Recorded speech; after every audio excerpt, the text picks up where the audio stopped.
89 years. That is how long the same shotgun has stayed on the assembly line, the longest continuous production run of any pump-action shotgun ever built, and it is still being made today. When it appeared in 1937, the pump shotgun market was already crowded. Winchester owned the customers. Remington owned the patents. A mid-sized gunworks wedged into a gorge in upstate New York owned neither. The company that built America's longest-lived shotgun did not design it. The design was John Browning's. The patents were Remington's. Ithaca did one thing. It waited. 22 years, until the last patent expired, and then it built a gun the men who invented it were no longer around to stop. The same company made the pistol American soldiers carried into the Second World War. More than 300,000 of them, from a factory that had never built a handgun. It armed police departments from Los Angeles to New York for 70 years. Then it went bankrupt. Twice. The name left the town it was named for, moved 4 times, and now sits on a building in Ohio. And the factory it left behind in the gorge poisoned the ground so badly that 40 years later the state was still digging the soil out. This is the story of how a shotgun outlived the company that built it, who sold it, and what every one of those decisions actually cost. The story does not begin in Ithaca. It begins in Syracuse, 60 miles north, in a workshop that would produce 2 of the most famous names in American shotguns and keep neither of them together. In the 1870s, a gun designer named William Henry Baker was building double-barrel shotguns under his own patents. He worked first in Marathon, then in Leela, small towns in the hills of central New York. By 1877, the operation had moved to Syracuse, and Baker had taken on partners. Among them were 2 brothers named Smith. The older one was Lyman Cornelius Smith. The younger was Leroy. For a few years, the arrangement held. The firm made Baker's patented breech-loading doubles and sold them as fast as the shop could turn them out. Then, in 1880, it broke apart. Leroy Smith and William Baker left Syracuse and went south to a gorge on the edge of a college town called Ithaca. Lyman stayed behind. That split is the first decision in this story, and it produced 2 companies instead of 1. The brother who left founded what became the Ithaca Gun Company. The brother who stayed kept building doubles in Syracuse, and his guns would eventually be sold under his own initials, L.C. Smith. For the next half-century, an Ithaca double and an L.C. Smith double would sit in the same gun racks, compete for the same hunters, and trace back to the same workbench. 2 American gun names, 1 Syracuse partnership, split down the middle before either had made its reputation. There is a second half to that irony, and it is worth planting now because it says something about the whole industry. Lyman Smith did not stay in guns. Within a few years, he walked away from firearms entirely and put his money into a machine that had nothing to do with hunting. He started a typewriter company. It became Smith Premier, and then, after a series of mergers, Smith Corona. The man who helped start one of America's gun dynasties made his real fortune on typewriters, and in 1900 he gave roughly $75,000 to Syracuse University to put up an engineering building. The gun money, in the end, became office equipment and a college hall. Hold that thought. This is a format where the family that builds the product and the fortune the product creates almost never end up in the same place. Back in the gorge, Leroy Smith and Baker were making a colder calculation. The site they chose sat directly beside Ithaca Falls, on Fall Creek, where the water dropped through a steep rock gorge on the northern edge of town. In 1883, Baker and 2 associates bought the property and the water power rights on that stretch of creek for a figure reported at around $6,000. The water was the reason. A gun factory in the 1880s needed power to run its lathes and drop hammers and polishing wheels, and moving water was the cheapest power there was. The gorge gave them a mill site with a permanent head of water and a location on the rail lines that could move steel in and shotguns out. That decision looks like a real estate purchase. It was really a bet that the cheapest way to make a shotgun was to build the factory where the power was free. For 100 years, the bet paid. The gorge powered the plant, and the plant powered the town. Ithaca Gun became one of the largest employers in Tompkins County, and the falls became part of the company's identity, the water in its advertising, the gorge behind its letterhead. The name on the door changed hands quickly in those early years. The exact founding date is contested. Some accounts date the company to 1880, some to 1883, and the name Ithaca Gun Company itself does not appear formally until around 1885. What is not contested is who ended up in control. In 1886, Leroy Smith and his brother-in-law, George Livermore, bought out Baker's remaining interest. The designer, whose name had started the whole enterprise, was gone. The company kept building his style of gun and stopped paying him for it. There is a pattern in that early buyout worth marking, because it repeats at the top and the bottom of this story. William Henry Baker was the designer, the man whose patents the guns were built on, the technical founder of the business. And within a few years of the company reaching Ithaca, the men who controlled the capital had bought him out and kept building the guns his mind had produced. The designer creates the value. The owners keep it. This is not a scandal. It is simply how the ownership of a manufacturing business tends to separate from the talent that made it worth owning, and Ithaca demonstrated it in its first decade. The same separation would show up again in the Model 37, a gun designed by Browning and Pedersen and profited from by Ithaca, and again at the very end, when the family that built the company for 80 years sold it to men who had never made a gun. By 1904, the firm was formally incorporated, with the Smith and Livermore families each holding half the stock. And it would stay a family business, controlled by those two families, for the next 63 years. The founding capital was small. One account puts the initial stake at roughly $1,800, credited to Leroy Smith. Everything that followed, the $250,000 shotguns, the wartime pistol contracts, the guns carried by police in two of America's largest cities, grew out of a workshop split, a $6,000 gorge, and a family that bought out the man whose name they no longer needed. The market they were walking into was not empty. And that is what makes the founding a gamble rather than a sure thing. By the 1880s, the American gun industry already had giants. Winchester and Remington were national names with enormous factories.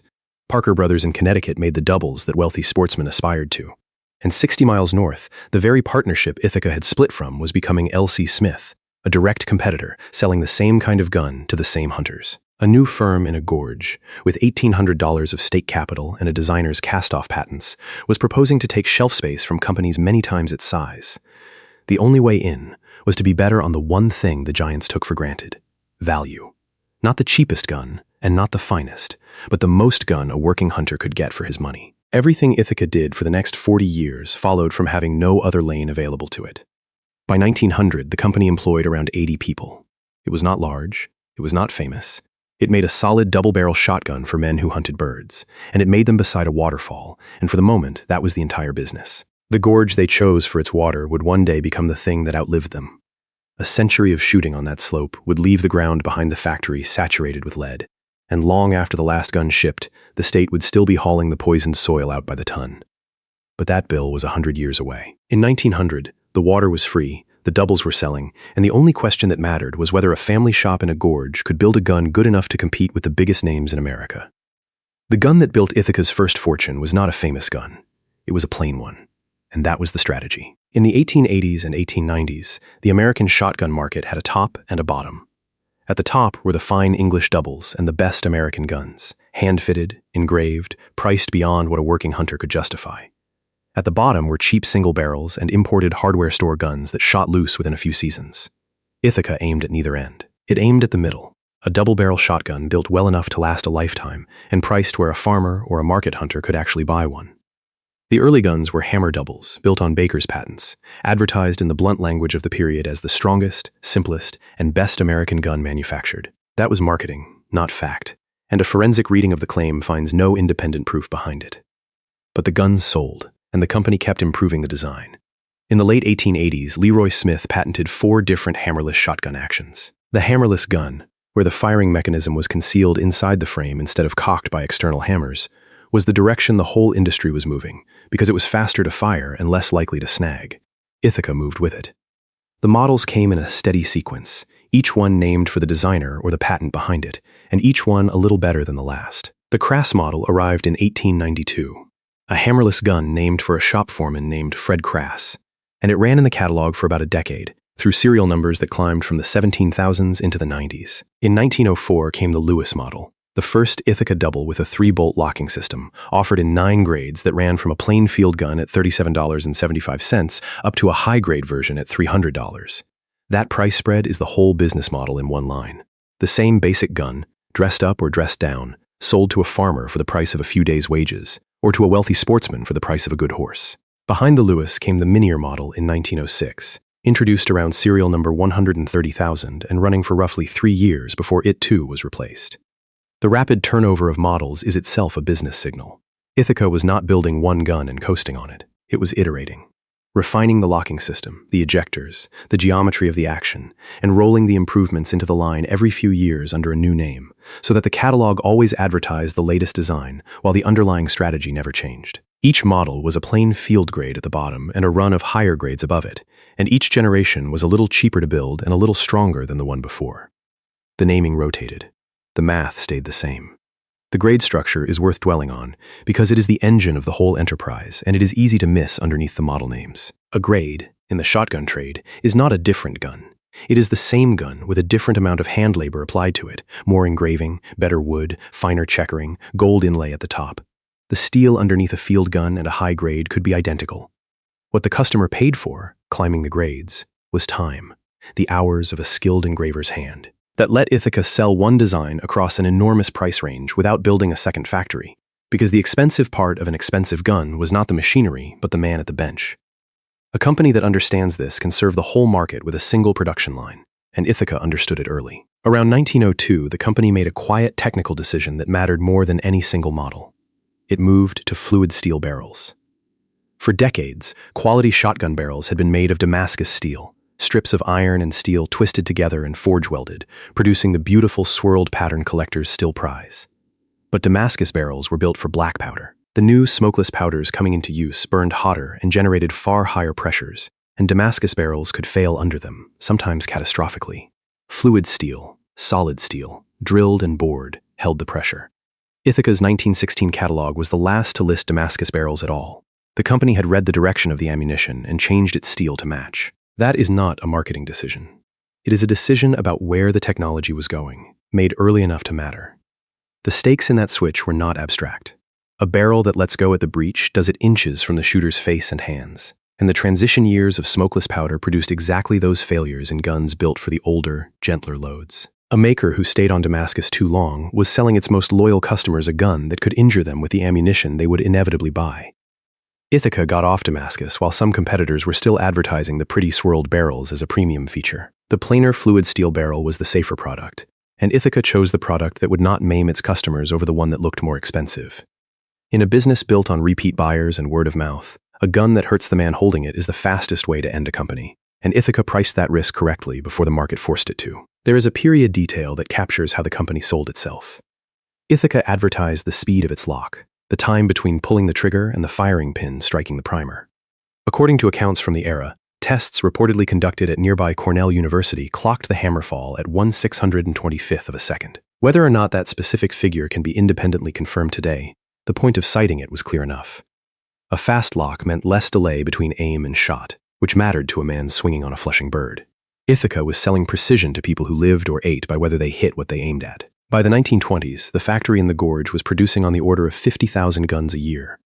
That is a serious number for a family firm. It meant Ithaca had solved the hardest problem in the middle of the market: how to build a genuinely good double-barrel shotgun in volume at a price ordinary hunters would pay and still make money on every one. Own the middle of the market, and the volume follows. Ithaca owned the middle. But the gun that would carry the company to its biggest single fortune in this period was not one of Ithaca's own designs. It was a patent the company would buy from a man in Ohio, and the gun built on that patent would outsell everything Ithaca had made before it, and become, for a time, the best-selling double-barrel shotgun in America. Emil Flues was not an Ithaca employee. He was an inventor in Ohio, and in 1895 the United States Patent Office granted him patent number 546,516 for a double-barrel shotgun action. It was a simpler mechanism than what most makers were using: fewer parts, easier to manufacture, cheaper to assemble, and reliable. For a company whose entire strategy was building a good gun at a price the middle of the market would pay, a design that cut the cost of production was worth more than any refinement of style. In 1907, Ithaca bought the Flues patent. It did not invent a better action. It purchased one. And that decision, buy the right patent rather than out-engineer the field, produced the most successful gun in the company's history to that point. The Flues model went into production in 1908, and over the next 18 years, the factory in the Gorge built more than 223,000 of them. That figure is confirmed across multiple sources, and it made the Flues, by the reckoning of gun historians, the best-selling American double-barrel shotgun of its time. Serial numbers ran from around 175,000 up past 398,000. For a firm that had employed 80 people at the turn of the century, 250,000 of a single model was a transformation. The Flues was the gun that turned Ithaca from a regional maker into a national one. The economics of the Flues explain why. Because the action was simpler and cheaper to build, Ithaca could offer it across the full range of grades: a plain field gun for the working hunter, a mid-grade gun for the man who wanted a little engraving, and high grades for the sportsman who wanted the best.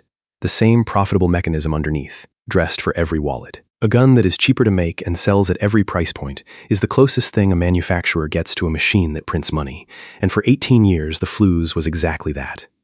The volume also let Ithaca do something the biggest firms did: buy a competitor. In 1915 and 1916, Ithaca absorbed the Lefevre Arms Company of Syracuse, one of the oldest and most respected names in American double-barrel shotguns. Dan Lefevre had been building hammerless doubles before almost anyone, and his name carried real prestige among shooters who knew guns. Buying Lefevre gave Ithaca a second brand, a second line of high-grade doubles, and the reputation that came with a founder who had helped invent the modern hammerless gun. It was the move of a company with cash to spend and a strategy of buying reputation rather than waiting decades to build it. The logic of that acquisition is the same logic that had built the whole company, applied to a brand instead of a patent. Ithaca had grown by buying the flues patent rather than inventing an action. Now it grew by buying the Lefevre name rather than building a prestige reputation of its own from scratch. A reputation, like a patent, takes decades to create and can be purchased in an afternoon from a company that has fallen on hard times. Lefevre had the name and the history, but had lost the financial strength to capitalize on it. Ithaca had the factory, the distribution, and the cash. Putting the two together let Ithaca sell under two names to two overlapping groups of customers, and it did so without spending the 40 years it would have taken to make the Lefevre name mean what it already meant. Buy the patent, buy the brand, buy the competitor. Ithaca's growth was, again and again, a matter of purchasing what would have been slow and expensive to build. The flues could not run forever, and the thing that ended it was the same force that had killed Damascus barrels: ammunition. The flues action had been designed in an era of gentler loads, and as smokeless powder got hotter and heavier through the 1920s, the design was reaching the edge of what it could safely handle over a long life. So in 1925, Ithaca replaced it with a stronger gun, the new Ithaca Double, introduced around serial number 425,000, the first Ithaca Double engineered expressly for modern smokeless ammunition. The NID, as collectors call it, was the last great double-barrel Ithaca would build, and it ran until 1948. The NID carried the full-grade ladder to its most extreme. At the bottom, a plain field-grade 12-gauge listed in 1941 at $49.16, a gun for a working hunter. At the top were guns so rare they were essentially made to order, and the surviving production figures read like a jeweler's ledger rather than a factory's. Of the No. 4 grade, roughly 560 were made. Of the No. 7, only 22. The little 28-gauge field grade saw fewer than 300, the 410 fewer than 800. In 1932, Ithaca added a 10-gauge Magnum to the line, a heavy gun for waterfowl, and only about 800 true 10-gauge Magnums were ever built. These were not mass-market numbers. They were the numbers of a company serving a shrinking, specialized top end while the volume moved elsewhere. By the 1920s, then, the picture was set. Ithaca had a flagship double selling in the tens of thousands a year, a second prestige brand in Lefevre, and a factory running at roughly 50,000 guns annually. The flues had proved that the patent-buying strategy worked, and worked at scale. The company had figured out how to own the middle of the American shotgun market and turn a steady profit doing it. What it could not have known was that the double-barrel shotgun, the product the entire company had been built on, was a dying category. The American hunter was moving to the pump and the semi-automatic, guns that held more shells and cost less to make, and by 1948, Ithaca would discontinue its entire double-barrel line, ending the 60-year run of the gun type that made it. The business that founded the company would be quietly retired inside the company's own lifetime. But that end was decades off, and the thing that would replace the double was already sitting in a drawer, waiting for a patent to expire. But owning the middle is not the same as owning the top. The most prestigious guns in America, the ones that won championships, that carried a wealthy man's name in gold on the receiver, that got written up in the sporting press, those were not field guns dressed up. They were built to a different standard, for a different customer, at a different price. And Ithaca had decided it wanted that market too. The question was whether a company known for the working man's double could sell a gun that cost more than the working man's house. There is a kind of product a company builds, not to make money on the unit, but to make money on the reputation. Ithaca built one of those, and it built it for a market almost nobody outside it understood: competitive trap shooting. Trap was the prestige shooting sport of the early 20th century. A shooter stood at a station, called for a clay target, and a spring-loaded trap flung it away at an unpredictable angle. Hitting it consistently required a gun built for one purpose: a single barrel, heavy, perfectly balanced, regulated to shoot exactly where the shooter looked. Ithaca made a specialty of these guns, and in doing so, it introduced a feature that became standard on target guns everywhere: the beaver tail forend, a wide foregrip that gave the shooter's supporting hand more to hold. The single-barrel trap gun was arguably the first shotgun designed from the ground up purely as a target instrument rather than a hunting gun adapted for the range. The line that carried this business for decades had a nickname. Ithaca's first single-barrel trap gun was built on the flues action from 1914 to 1922. And then it was replaced by a design from a gunsmith named Frank Knickerbocker, a gun the trade simply called the Nick. The Knickerbocker trap gun, offered in ascending grades marked 4E, 5E, and 7E, gold inlaid with flying game birds, became the gun of choice for serious competitive trap shooters, and it stayed in the catalog carrying the single-barrel trap franchise for a generation. In 1931, a Model 5E single-barrel trap listed at $175, the same price as the equivalent side-by-side, which marks the target gun as a premium instrument, not a bargain. Ithaca had found a niche where the customers were wealthy, obsessive, and loyal, and where winning a championship with a particular gun sold more of that gun than any advertisement could. The prestige version of that gun was the Sousa grade, and the name on it belonged to one of the most famous men in America. John Philip Sousa was the March King, the composer of The Stars and Stripes Forever, the most recognized band leader in the country. He was also a serious, obsessive trap shooter. He shot from around 1906 until his death in 1932, served as the first president of the American Amateur Trap Shooting Association in 1916, and over his career put more than 35,000 registered targets into the air. He once said that, like love, trap shooting levels all ranks. He meant it. On the line, a band leader and a banker were judged by the same thing, whether the target broke. In 1916, Ithaca named its highest grade of gun after him. The Sousa grade was the top of the catalog, hand-engraved, gold inlaid, built to order, and priced accordingly. In the 1918 catalog, a Sousa grade listed at $500, at a time when a plain field double sold for a small fraction of that. By 1934, the price had climbed past $800. These were not guns Ithaca expected to sell in volume. Only a handful of the Sousa grade single barrels were ever built. Some estimates put the rarest run at around 5 guns. The Sousa grade existed to sit at the top of the price list and tell every customer below it that the company that made his $40 field gun also made a gun fit for the March King. That is the logic of the Halo product. Sell a handful at the very top to move tens of thousands at the bottom. The Sousa grade cost Ithaca money on every hour of engraving. It made the money back on the reputation, because a man buying a mid-grade Ithaca double was buying a piece of the same name that appeared, in gold, on Sousa's gun. The high grades sat at the top of a price ladder that reads, "From this distance," like a taunt. By 1941, Ithaca was cataloging what it called, plainly, the $1,000 grade. The price was the name. After the war, a $1,500 grade appeared above it, and the top climbed toward $1,700 and then $2,000. Set that against a field-grade double at under $50, and the spread is more than 40-fold, top to bottom, on guns that shared a lineage. These figures should be read as the reported catalog labels of the era rather than typical transaction prices. But the point stands regardless of the exact dollar amount. Ithaca had built a price ladder tall enough that the same company name meant a farmer's tool at the bottom and a rich man's trophy at the top, and every rung reinforced the ones below it. The individual histories of these guns can still be traced, and one of them shows how the prestige market actually worked. A single Sousa grade single-barrel trap gun, a 12-gauge with a 32-inch barrel, carries a documented paper trail. Ordered in June 1919, shipped that September to a member of the DuPont family, reshipped a few months later to a competitive trap shooter, and sold again weeks after that to a trap champion. The gun moved from a wealthy sportsman to a serious competitor to a champion in the space of a year, each owner a name in the small, moneyed world of registered trap shooting. That is, the customer Ithaca built the Sousa grade for. Not the man who would use it once, but the man whose name on the scoreboard, holding an Ithaca, was worth more than the gun cost to make. The engraving itself was the work of named craftsmen, and the most important of them was William McGraw. McGraw engraved for Ithaca for more than 6 decades. The scrollwork and the gold game birds on the high grades were his hand. When he died in 1972, according to accounts of his life, he left 2 of his own guns unfinished on the bench, a craftsman who worked at his art until the day he stopped. The Prestige line was not a marketing abstraction. It was a small number of extraordinary objects, made slowly by a few people whose names are still known to collectors. The reach of these guns went beyond the shooting grounds.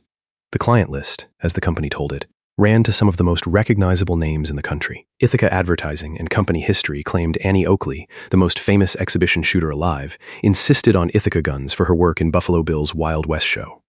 It claimed Dwight Eisenhower and General George Marshall among the owners of Ithaca doubles, and the financier Alfred Lee Loomis among its customers as well. How much of that was documented fact, and how much was the ordinary embroidery of a company selling its own prestige, is hard to separate at this distance, and the claims should be read with that caution. A company's own account of which famous men bought its guns is a marketing document, not a court record, and the honest register for these names is that they were reported, not proven. But the top of the line reached genuinely high, and the best documented example is the most extravagant. In 1933, Ithaca built a presentation gun for King Faisal of Iraq that reportedly cost more than $5,000 and took 5 gunsmiths over 2 months to complete. Set that figure in its context. $5,000 in 1933, in the depths of the Depression, was more than most Americans earned in several years, and it was being spent on a single shotgun for a foreign king. That is not a product in any ordinary sense. It is a diplomatic object with a price tag, a piece of statecraft rendered in engraved steel and gold, and the fact that Ithaca could build it at all is the whole point of maintaining a prestige shop.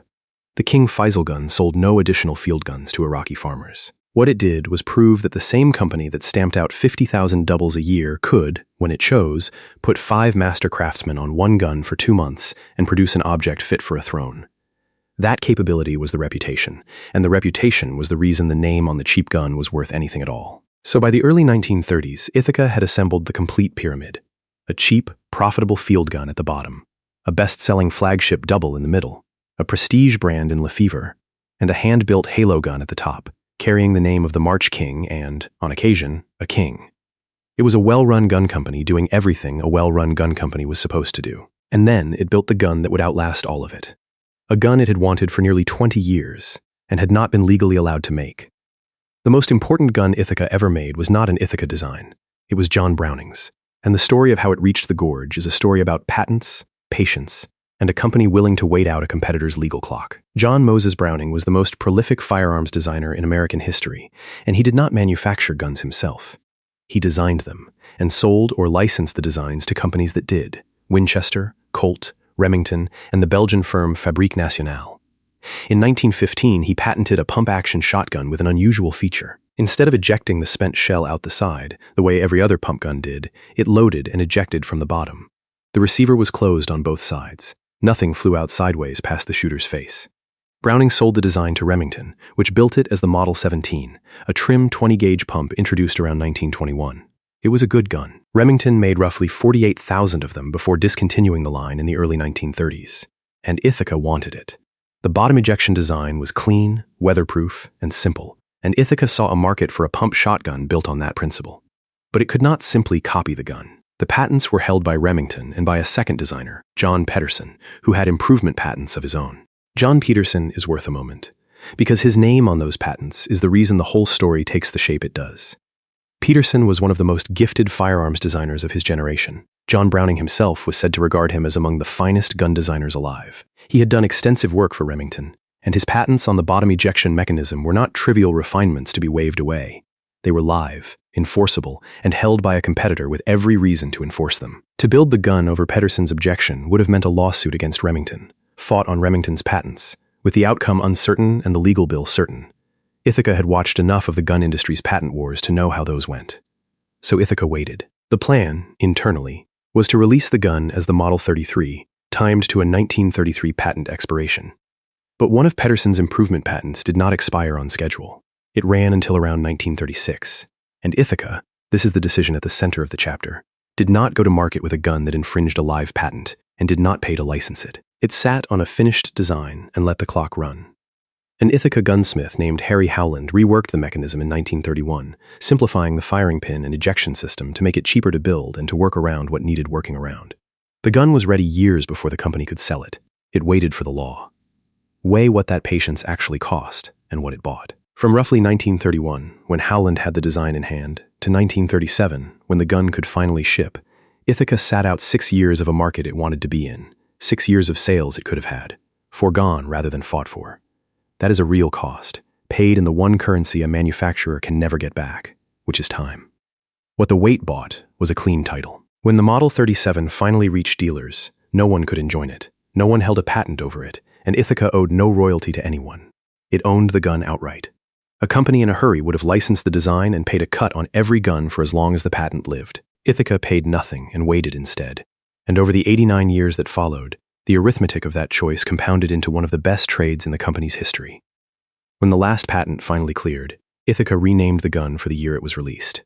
Not the Model 33 anymore, the Model 37. It went on the market in 1937, and the name itself is a small monument to the wait, a gun called by the year the company was finally allowed to build it. Read as a business decision, the wait is the whole lesson. Ithaca had a finished product and a live market, and chose to leave money on the table rather than fight a patent battle or pay a license it could outlast. Patience is a strategy when the patent clock is running in the company's favor. Ithaca had the balance sheet to wait. The market wasn't going anywhere, and the design would be just as good in 1937 as it had been in 1931.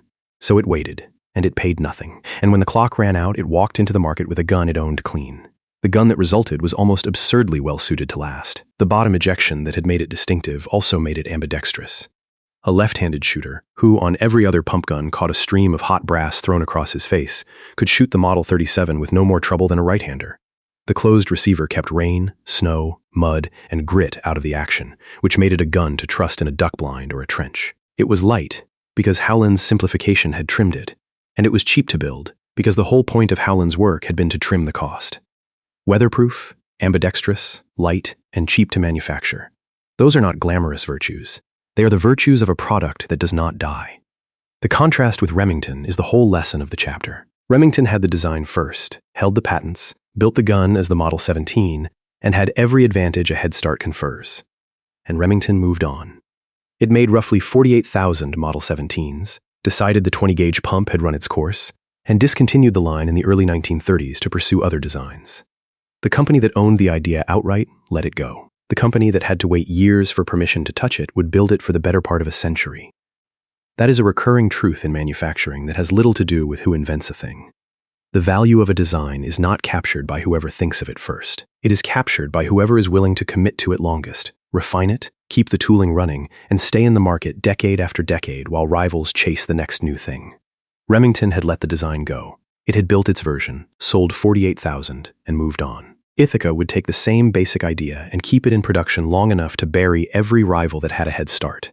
Long enough, eventually, to outlast the Winchester Model 12, the pump gun that had defined the category, and to become the longest-running pump-action shotgun design in the history of the firearm. The company that did not invent it would be the company that refused to stop building it. The Model 37 did one thing better than any competitor, and it was not a thing visible in the gun. It was a thing visible only in the calendar. It refused to die. Consider the arithmetic of longevity. The Model 37 went into production in 1937. In 1968, 31 years later, Ithaca built the 1 millionth example. By 2003, the total had passed 2 million.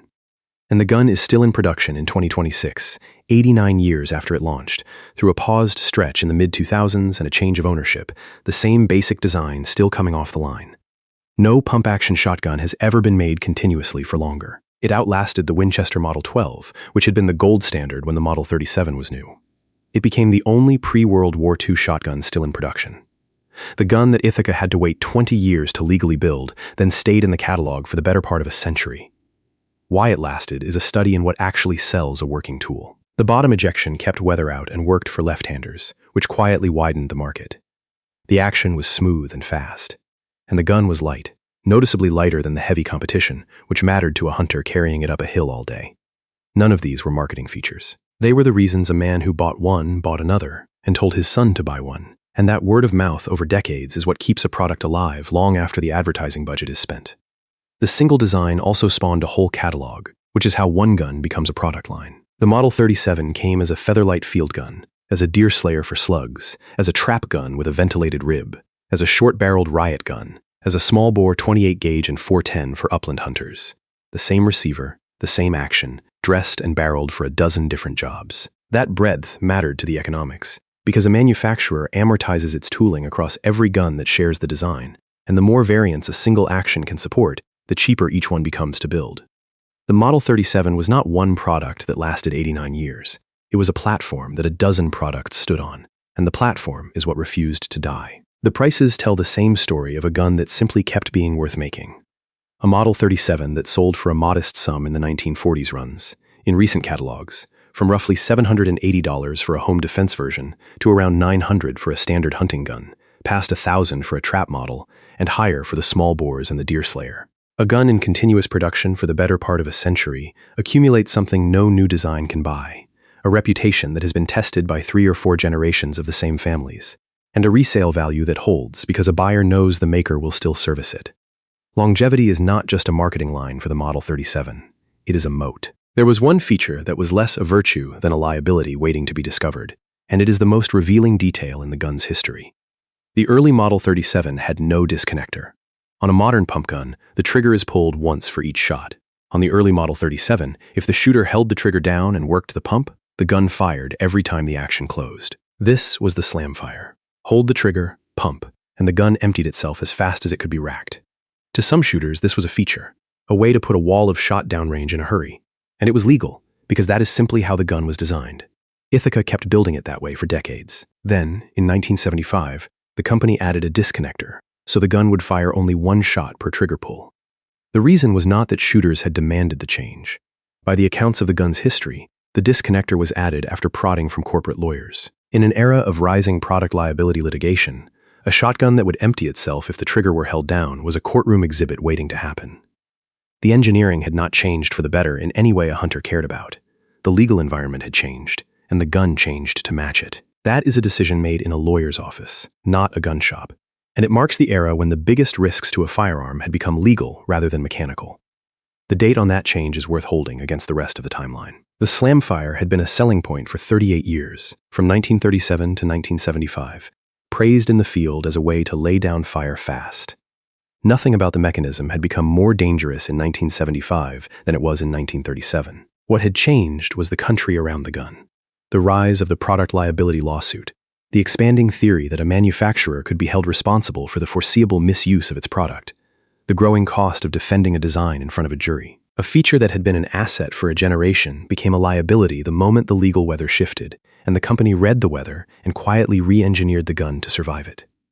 For a business analyst, that is the tell that a company has crossed into a new era. When a firm's product decisions start coming from its lawyers rather than its customers, it is no longer only in the business of making a good gun.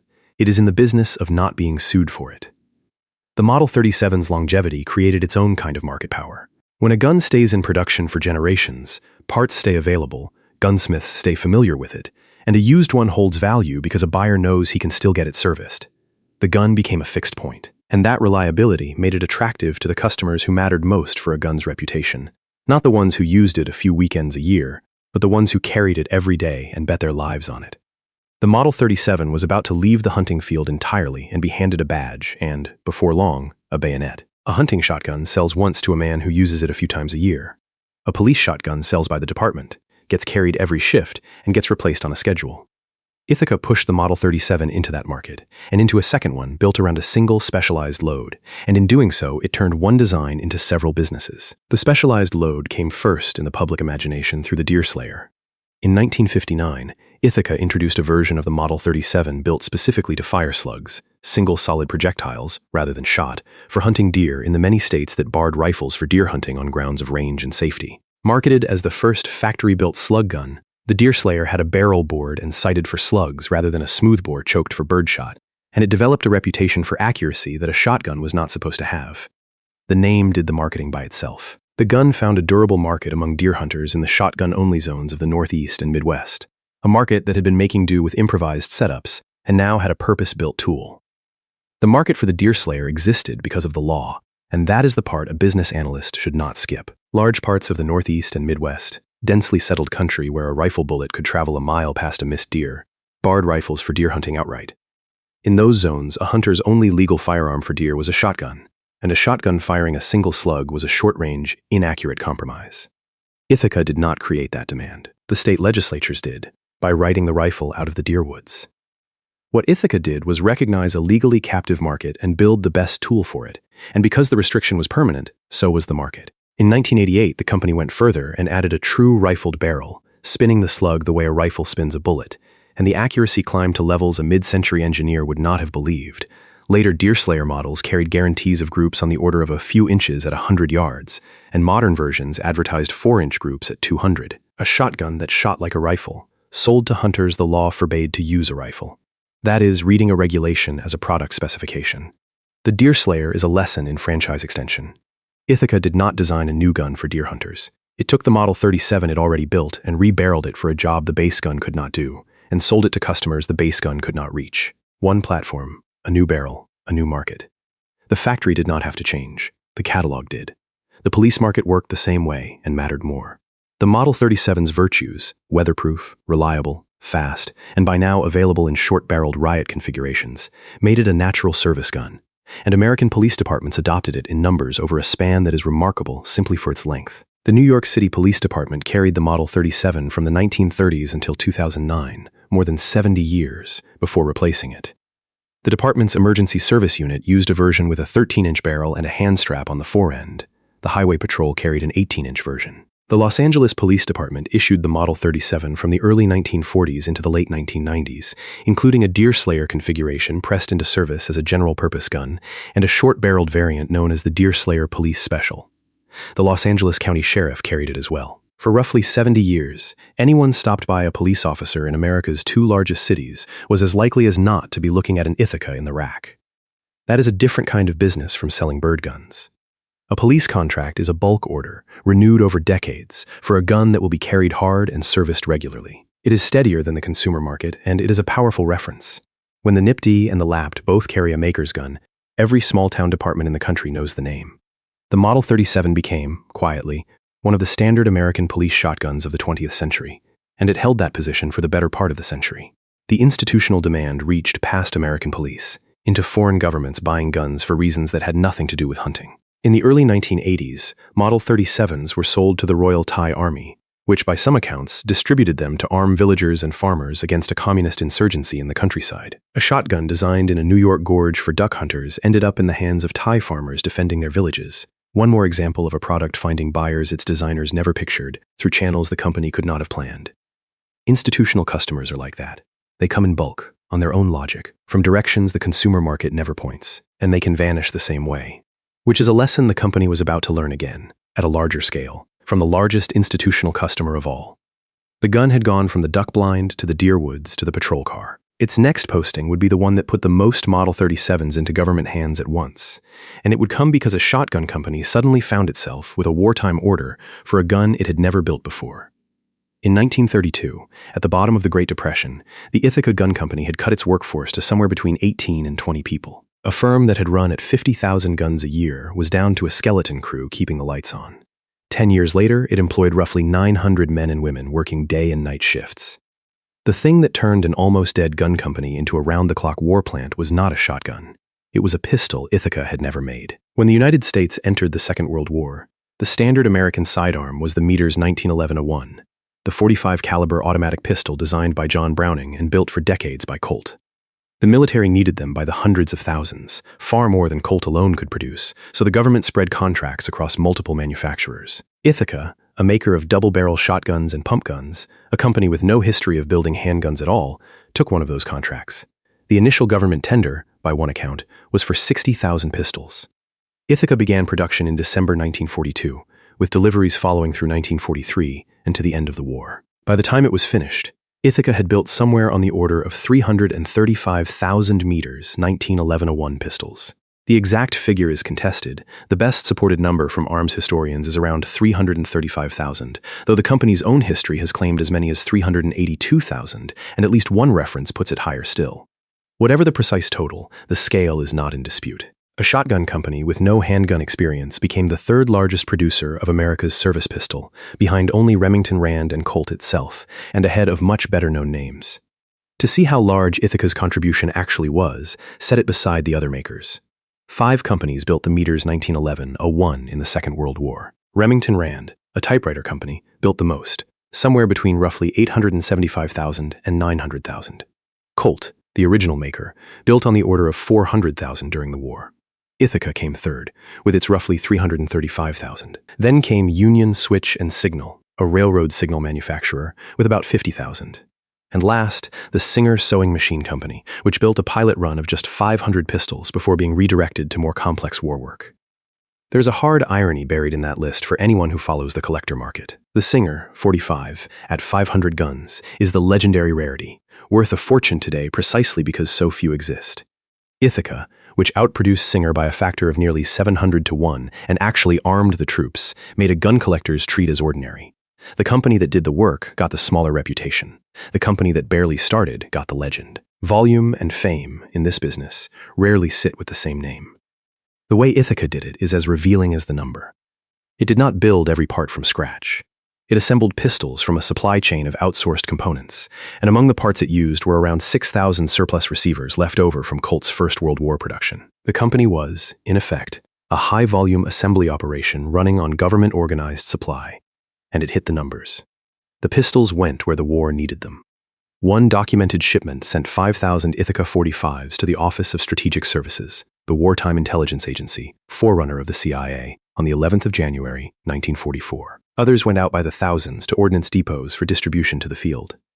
There is a named person on those guns worth pausing on. The pistols and the military shotguns Ithaca made carried inspection stamps, and the trench guns bore the initials RLB for Colonel Roy L. Bolin, the Army Ordnance Officer responsible for inspecting and accepting them. Every accepted gun passed under his authority. A century later, collectors read those three letters as a signature on the whole wartime output. It is a small thing, and a telling one. In peacetime, the name that mattered on an Ithaca gun was Ithaca's own, stamped on the receiver and backed by the company's reputation. In wartime, the name that mattered was the government's inspector, because the government was the customer, the specifier, and the final judge of whether a gun was good enough to accept. The company had, in effect, handed its quality authority to a colonel. That is what it means to work for the government at scale. A maker builds to their standard, passes their inspection, and the government's man's initials go on the gun. Sit with the scale of the turnaround for a moment, because it is the sharpest number in the company's history. In 1932, the plant had somewhere between 18 and 20 people in it. That is not a factory. That is, a caretaker crew keeping a dying business from freezing over.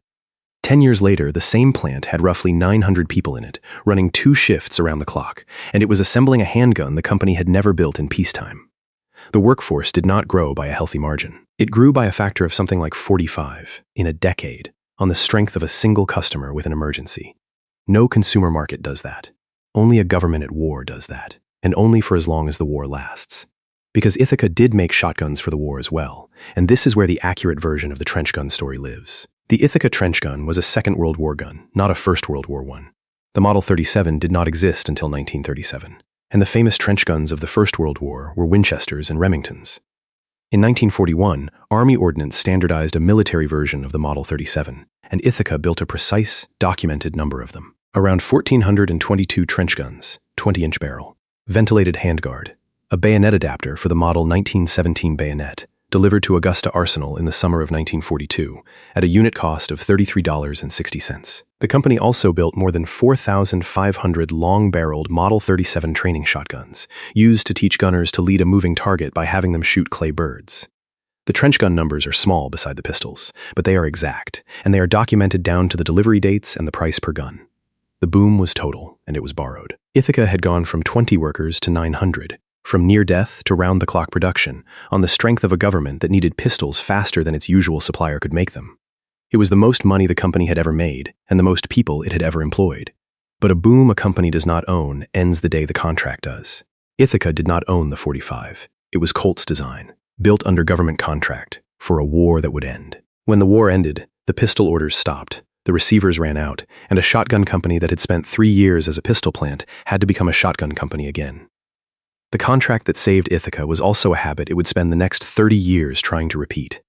Once a company has been rescued by a government contract, it starts looking for the next one. Ithaca spent the post-war decades as a recurring supplier to the American military, and the pattern of those contracts, bulk orders, precise numbers, and then silence, is the pattern of a company that had learned to depend on a customer who could stop calling at any time. First, a correction to a common story, because getting it right is the difference between this format and the history channels that guess. Ithaca is often said to have built the M3 grease gun, the stamped metal submachine gun of the Second World War. It did not build them during that war. The wartime grease gun was made by the guide lamp division of General Motors. Ithaca's grease gun work came later, in the Cold War. In 1953 and 1954, under an ordnance contract, Ithaca produced more than 90,000 replacement bolt assemblies for the M3. Then, in 1955 and 1956, it built the guns themselves, 33,227 M301 submachine guns, under a contract that was canceled when the M14 rifle came along and made the design obsolete. The grease guns are real. The date on them is Korea and after, not the Second World War, and a script that puts them in the wrong war has told the audience something false about how the company actually made its money. The grease gun work is also a lesson in the ceiling on this kind of business. Ithaca did not design the M3. It was a contract manufacturer, building someone else's obsolete but still needed submachine gun to a government specification, and the contract for the guns themselves was canceled when the M14 rifle arrived and made the whole weapon redundant. That is the shape of subcontract military work in miniature. A contractor builds to a spec it does not own, for a customer who can end the program the moment a better weapon appears, and when it ends, the plant sits tooled for a product no one wants anymore. The 90,000 bolt assemblies and the 33,000 guns kept the lights on for a few years in the 1950s. Then the phone stopped ringing, because the customer had moved on to a different rifle, and there was nothing Ithaca could do about it. The steadier military business was shotguns, and Vietnam was where the numbers ran highest. The Model 37 riot gun, a plain 20-inch barrel, no frills, went to the war in Southeast Asia in quantity.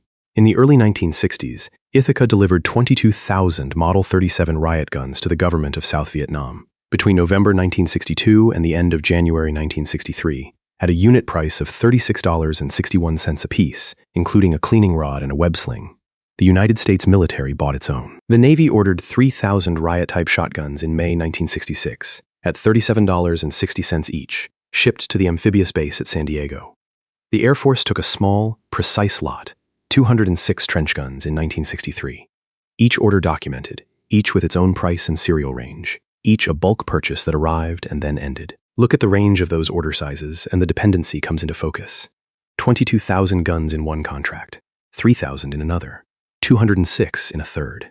A company cannot build a stable manufacturing plan on orders that swing from 22,000 to 200, arriving when a distant war demands them and stopping when it does not. Each of these contracts was welcome money in the year it landed. None of them could be counted on for the year after. The unit prices, $33 in 1942, $36 in 1962, $37 in 1966, barely moved across a quarter century, which meant the margins were thin and the only way to make real money on them was volume, and the volume was entirely at the customer's discretion. This is the trap of the government, customers stated in numbers. The orders are large enough to matter and irregular enough to be impossible to plan around. There is a detail in the Vietnam guns that is the whole format in miniature. The trench gun version took a bayonet, and the bayonet it took was the Model 1917 pattern, the same bayonet design fielded in the First World War. Ithaca trench guns from the Second World War through Vietnam mounted a bayonet whose design was 50 years old. The later ones came with plastic grips instead of the wartime wood, because the manufacturing had modernized, but the underlying blade was a half-century-old pattern still being sent to war. A design does not have to be new to be issued. It has to work, and be cheap, and already exist. That is as true of the bayonet as it was of the Model 37 itself. The government customer is the most seductive customer a manufacturer can have, and the most dangerous. It buys in bulk, it pays on time, and a single contract can carry a factory for a year. But it buys on its own schedule, for its own reasons, and it can stop entirely when a war ends or a weapon is declared obsolete. Ithaca had learned in the Second World War that a government order could raise it from the dead. What it was learning across the post-war decades was the other half of that lesson, that a company which leans on a customer it does not control is a company whose fortunes are set in an office it will never enter. By the late 1960s, the picture had darkened in a way no single contract could fix. The military orders were thinning as one war wound down and the next weapons were chosen. The double-barrel business that had founded the company was 2 decades dead. The founding families were 3 generations in, aging, and holding a company whose best markets were either shrinking or beyond their control. A firm in that position has a narrow set of options, and the men who had run Ithaca as a family business for the better part of a century chose the one that ends every family business chapter in this format. They sold.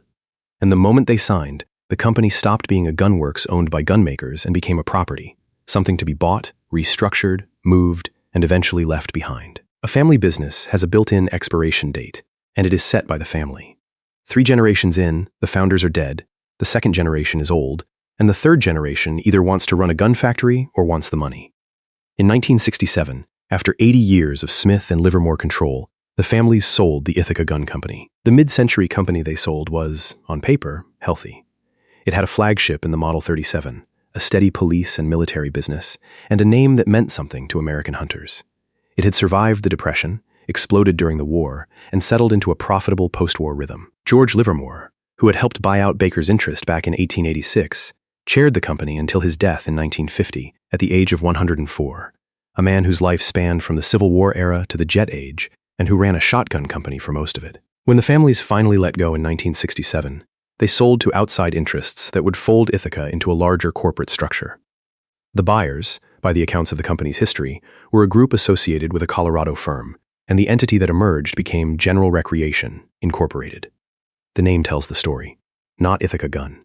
General Recreation. Ithaca was no longer a gun company owned by gunmakers. It was one product line inside a diversified recreation products company. And around 1971, that company made a public stock offering and listed its shares. The gun that had been built by a family in a gorge was now a line item on a balance sheet answerable to shareholders. The moment fit the era exactly. The late 1960s and early 1970s were the high tide of the American conglomerate. The belief that a well-run management team could own anything, that a company was a portfolio of cash flows, and it did not much matter whether those cash flows came from shotguns or fishing rods or camping gear. A general recreation that owned a bit of everything in the leisure market was a fashionable thing to build and to float on the stock exchange. Old family manufacturers with recognizable names and steady sales were exactly the kind of asset these vehicles rolled up. Ithaca was not acquired because someone loved shotguns. It was acquired because it was a name-brand cash flow available for purchase, and the people buying it were assembling a collection of them for shareholders who would never set foot in the gorge. The trouble with being a cash flow is that a company gets managed like one. A family that had made shotguns for 80 years measured the company in decades and in reputation. A conglomerate measured it in quarters and in return on capital against every other holding in the portfolio. As long as the gun line earned its keep, it was left alone. The instant it stopped, it became a problem to be solved by the same managers who solved every other problem, by cutting. There is a specific danger in that transition, and it is the danger that runs through every conglomerate chapter in this format. When a maker becomes a division, the people deciding its future are no longer gun makers with their name on the door. They are managers and investors measuring the gun line against every other line, and against the return they could get by doing something else with the money. A family that has made shotguns for 80 years will keep making shotguns through a bad year out of identity and stubbornness. A conglomerate will not. It will look at the number, and if the number is bad, it will cut. The number went bad in the 1970s. The American gun industry was under pressure from several directions at once, and a traditional maker like Ithaca sat exactly where the pressure was worst. Cheaper imported shotguns were taking the low end of the market. Larger domestic manufacturers had the scale to undercut a mid-sized firm on price. The costs of skilled American labor and of an aging factory in an expensive part of New York were rising, and the gun itself, a well-made, traditional pump, was a mature product in a mature category, the kind of thing that sells steadily but does not grow, and steady but not growing is precisely the profile a portfolio manager marks for cutting. Ithaca was not failing because it made a bad gun. It was failing because it made a good gun in an expensive place, in a category that was not expanding, inside a conglomerate that had cheaper places to put its money. And in December 1978, General Recreation filed for Chapter 11 bankruptcy protection. On the 20th of December, 1978, the Ithaca plant shut its doors, throwing more than 100 people out of work days before Christmas. The factory in the gorge, which had run since the 1880s, went dark. It was not the end yet. A gun with a name like Ithaca's still had value, and the factory still had skilled workers in a town that wanted it to survive. In 1979, local investors reopened the plant. The reprieve was real. Guns came off the line again, the Model 37 stayed in production, and for a few years it looked as though the company had survived its brush with the conglomerate era. But the reopening had not fixed the underlying problem. Ithaca was a mid-sized maker of traditional guns in a market that increasingly rewarded either the cheapest producer or the biggest brand, and it was neither. The reopening bought time. It did not buy a future. The reprieve would last about 6 years. The second fall is the one that severs a company from its place. Ithaca had been named for a town, built in that town's gorge, and identified with it for a century. The events of the mid-1980s ended that, and after them the word Ithaca on a shotgun receiver was a brand, not an address. In September 1985, General Recreation filed for bankruptcy a second time. The figures attached to that filing, from a single encyclopedic source and so best treated as reported rather than confirmed, describe a company deep underwater. Something like $7.6 million in secured debt against a negative net worth of nearly $5 million. Whether or not those precise numbers can be independently confirmed, the direction is not in dispute. The company that had reopened in 1979 on local optimism had not become solvent. It had become insolvent more slowly. In 1986, the fallout furloughed roughly 100 workers, and production at the historic Ithaca site came to its end. After more than a century, the gorge stopped making guns. For the town, the arithmetic of that second failure was brutal in its simplicity. Ithaca Gun had been one of the anchors of the local economy for a century, a place where a person could spend a working life and where families had spent several.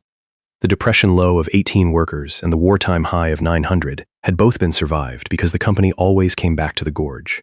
This time it did not. The roughly 100 jobs lost in the 1986 furlough were not going to reappear, because the thing that came out of the bankruptcy was not a reopened factory. It was a set of assets, and assets do not have to stay where they were made. Out of that second bankruptcy came a new entity, Ithaca Acquisition, Incorporated, which took the assets out of court in 1987. And the new owners made the decision that this chapter turns on. They did not restart production in Ithaca. They moved it, about 20 miles north, to King Ferry, New York, a smaller place with lower costs. The purchase price for the assets was not disclosed in public sources, and the exact terms remain a gap in the record. But the direction was unmistakable and permanent. The Ithaca Gun Company would go on making Model 37s. It would not make them in Ithaca. This is the moment a brand detaches from its origin. For 100 years, the value of the name Ithaca had been partly the value of a place, a specific gorge, a specific waterfall, a specific New York town where the guns had always been made. When production moved to King Ferry, the name kept all of its marketing value and lost all of its literal truth. A brand can survive the place it was named for, but it stops meaning quite the same thing. The gun was still called an Ithaca.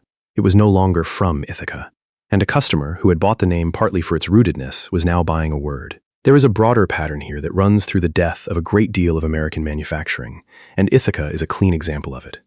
A company builds a reputation over a century, anchored to a place and the people in it. Then the manufacturing gets hard to sustain where it started. Costs rise, the market shifts, the family sells, and the value migrates out of the physical plant and into the intangible name. The factory becomes a liability, an old building full of old machines in an expensive place. The name becomes the asset, light and portable and worth carrying anywhere labor and rent are cheaper. From that point, the logic is one-directional. The name will keep moving toward lower cost, and the town that built the reputation gets to keep only the memory and, as Ithaca would learn, the mess. The gun goes where the money is. The place stays where it always was. The company did what companies do with a valuable old name in trouble. It managed it. In the late 1980s, the pump gun was briefly renamed the Model 87, a change that lasted only a few years before the company reverted to the Model 37 name in the mid-1990s, having learned that the number on the gun was worth as much as any of its parts. The identity was the asset now. The trick was keeping the identity attached to a functioning business, and the business kept moving to wherever it could afford to operate. The name still had 2 more states to travel. King Ferry was not the last address. Over the next 2 decades, the Ithaca Gun Company would move again and again, chasing lower costs and new investors, until the gun called Ithaca was being built 400 miles from the gorge, in a town most of its customers had never heard of. The brand was becoming portable, in a way a place name is never supposed to be. When a company's most valuable asset is its name, the name goes wherever the money is, and the money kept moving Ithaca west. The final stretch of the corporate story is a study in what is left of a manufacturer when everything but the brand has been stripped away. In May 2005, the operation relocated to a technology park in Auburn, New York, a move backed by a development loan of $150,000 from Cayuga County, a local government paying to keep a famous name and its jobs in the area. It did not hold. Later that same year, the assets went to auction again, and a firm called Ithaca Guns USA, based in Upper Sandusky, Ohio, bought them and began building Model 37s in Ohio. The gun named for a New York gorge was now a product of the Ohio farmland. Then, in 2007, the assets changed hands one more time. A businessman named Dave Dluback, whose fortune was in the glass industry rather than firearms, acquired the operation and consolidated it in Upper Sandusky, forming the entity that carries the Ithaca Gun Company name today. And it is still there. As of 2026, the Ithaca Gun Company operates out of Upper Sandusky, Ohio, still building the Model 37 and its Featherlight variant, still offering factory service on guns that in some cases were made in the gorge before the current owners were born. The company is a listed member of the local county chamber of commerce. The gun sold new today with the word Ithaca on the receiver is a real gun, well regarded, built to the old design, and built roughly 400 miles from Ithaca, in a state the founders never set foot in as gunmakers. Trace the full path and the point makes itself. Ithaca, New York, from the 1880s to 1986. King Ferry, New York, from 1987. Auburn, New York, in 2005. Upper Sandusky, Ohio, from 2005 and consolidated in 2007. A company born beside one specific waterfall ended up as an Ohio limited liability company, and the only thing that made the whole century-long chain a single company at all was the name. Not the factory, which was demolished. Not the families, who were 3 generations gone. Not the town, which was left behind. The name. When a name is the only asset that survives, the name is the company, and a name will go anywhere. Notice what the buyers were actually buying at each of these auctions, because it clarifies what the company had become. They were not buying a going concern with a healthy order book. They were buying a name, a design, the tooling to make the Model 37, and the right to service the millions of guns already in the field. That last piece matters more than it looks. A company with 2 million guns in circulation, in the hands of hunters and cops and their children, has a permanent aftermarket, parts, repairs, restorations, that flows to whoever holds the name, regardless of how many new guns get built in a given year. Dave Dluback, a man whose money came from glass, did not buy a gun factory in the way Leroy Smith built one. He bought a brand with a 100-year installed base and the machinery to keep feeding it. That is a fundamentally different asset from a manufacturer, and it is why the name could survive owners who had no roots in guns at all. The reputation did the work. The owner only had to keep it attached to a product. That is the brand versus company distinction that runs under this entire story, made concrete. The Ithaca Gun Company, as a continuous manufacturing enterprise in Ithaca, ended in 1986. The Ithaca brand did not end. It was bought, moved, renamed, moved again, bought again, and it is still generating sales in 2026. A company can die, and its name can keep working for another 40 years, in another state, for owners who never met the people who built the reputation they are selling. The town of Ithaca, meanwhile, got the name back for exactly one purpose. Not for jobs, and not for pride. For the bill. Because the company had left something behind in the gorge that no move could take with it, and no new owner would ever pay for. Every gun fired at the Ithaca factory for 100 years put a small amount of lead into the air, and much of it came down on the same slope. The company tested its guns by firing them, decade after decade, on the steep ground above Ithaca Falls, and the spent shot and the lead residue accumulated in the soil of the gorge. Nobody accounted for it, because in the era when it started, there was no framework that required anyone to. It was simply where the lead went. And it stayed. When the factory closed in the 1980s and the buildings sat empty, the ground remained. Around 2000 and 2001, testing at Ithaca Falls identified serious lead contamination in the soil, along with other concerns near the falls. What followed is the part of the story the company itself never had to reckon with, because the company that made the mess was, in every meaningful sense, already gone. Bankrupt, sold, moved to another state.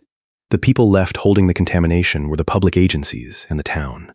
The numbers are the chapter. In 2002, the Environmental Protection Agency evaluated the site and determined that it did not qualify for the Federal Superfund National Priorities List, a bureaucratic finding that meant the contamination, however severe, did not fit the formal program most people associate with poisoned industrial land. That did not make it clean. Between 2002 and 2004, the EPA carried out an emergency removal, hauling away roughly 6,000 tons of lead-contaminated material. Some sources put the figure lower, around 4,500 tons, and the disagreement is worth noting, at a cost of about $4.8 million. Public money, spent to remove the residue of guns that had been sold at a profit decades earlier by a company that no longer existed in any form that could be billed. And it did not end there. Cleanup at the site became a recurring event rather than a single fix.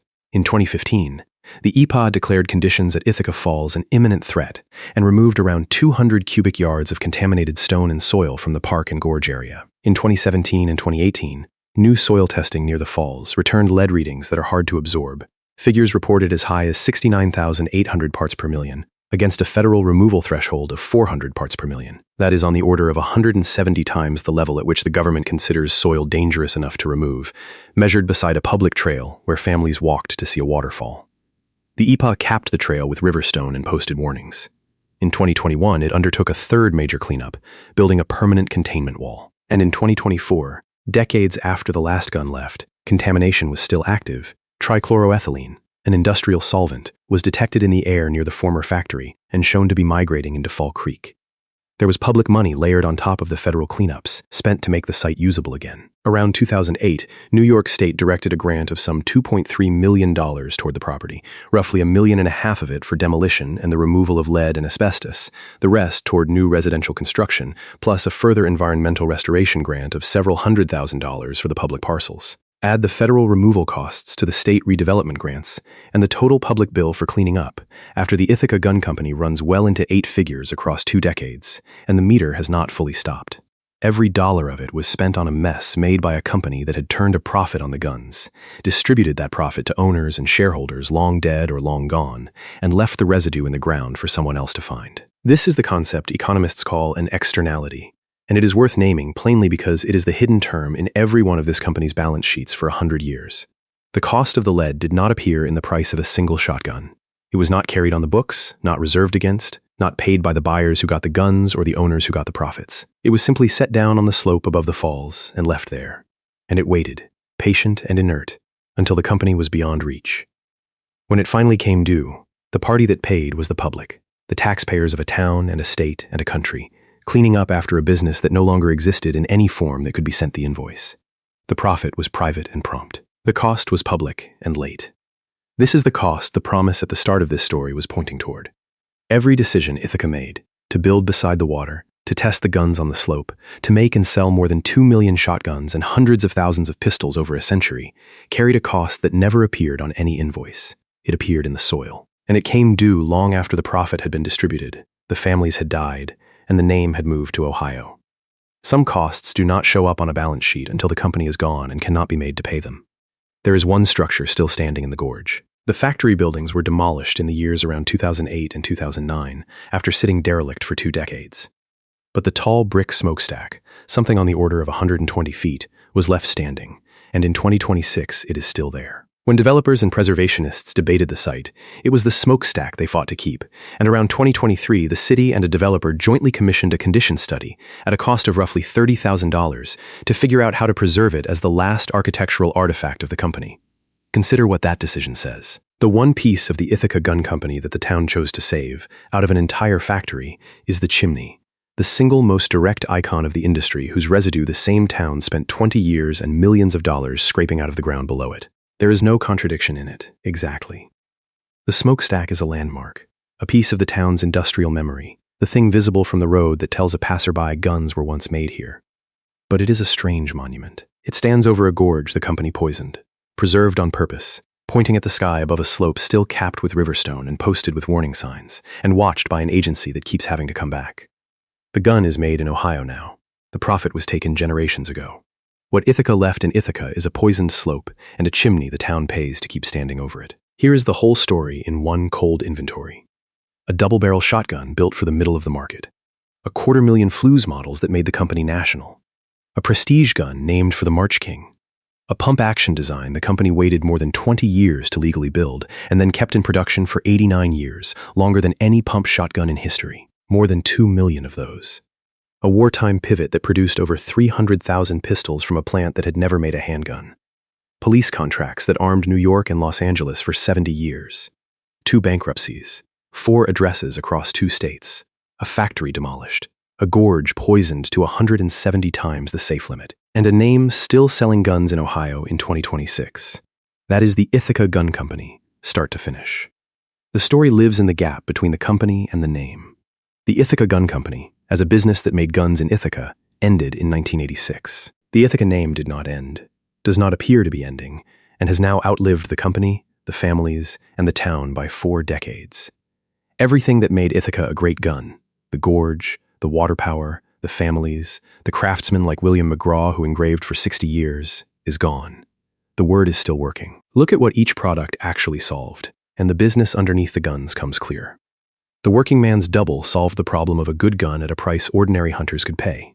The Flues solved the problem of building that gun cheaply enough to sell at every grade. The Sousa grade solved the problem of prestige, selling a handful at the top to move thousands at the bottom. The Model 37 solved the problem of a pump gun that would not die, weatherproof, ambidextrous, light, and cheap to build.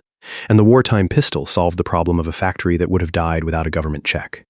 Each gun was an answer to a market problem, and the company that answered them all still could not answer the last one. Because the mistakes were business decisions too, made once, and each carried a price. Selling the family firm to a conglomerate in 1967 put the gun in the hands of managers who would cut it the moment the number went bad, and in 1978 they did. Leaning on government contracts taught the company to depend on a customer it did not control. And building beside the water for a century, testing the guns on the slope because that was where the lead went, left a cost in the ground that the company distributed as profit and the public paid as cleanup, 6,000 tons of it, $4.8 million of it, and counting into the 2020s. The ironies compound all the way to the end. The design that made Ithaca immortal was not Ithaca's. It was Browning's, built first by Remington, waited out for 20 years, and then kept in production so long that it outlived the Remington gun that fathered it and the Winchester gun that ruled the market when it was born. The borrowed design buried its origins. The family that started the whole enterprise in that Syracuse workshop split in two. And the brother who left guns entirely made the larger fortune, in typewriters, and gave it to a university. And the company that armed American soldiers with more than 300,000 pistols and armed American police for 70 years could not, in the end, save itself, and left its own hometown a poisoned gorge as its longest-lasting physical legacy. A firm can be extraordinarily good at making things and still lose control of everything except its name. The name survived because it meant something precise. It meant a specific gun, built a specific way, trusted by hunters and cops for the length of a human life. That precision is exactly why the name was worth buying at auction after the company failed, worth carrying to King Ferry, to Auburn, to Ohio. A vague name is worth nothing when the company behind it dies. A precise one is worth moving 400 miles and building a new business around. Because the precision is the asset, and the asset does not need the town, or the family, or the factory to keep working. It only needs someone willing to keep the name attached to a gun. And the gun is still being made. 89 years after a company in a gorge finally got legal permission to build a design it had wanted for 2 decades, the Model 37 is still coming off a line, in a different state, for a different owner, under the same name. It outlived the families, the factory, the town, the conglomerate, and 2 bankruptcies. It is the answer to the question the whole story asks: what, exactly, survives when a company dies? And the answer is a gun that would not stop being worth making, and a name too precise to throw away. If you want to understand how a brand outlives the company that built it, how a word can survive a bankruptcy, a demolition, and a poisoned gorge, and still sell a shotgun in a state its founders never worked in, the Ithaca Gun Company is the case to study.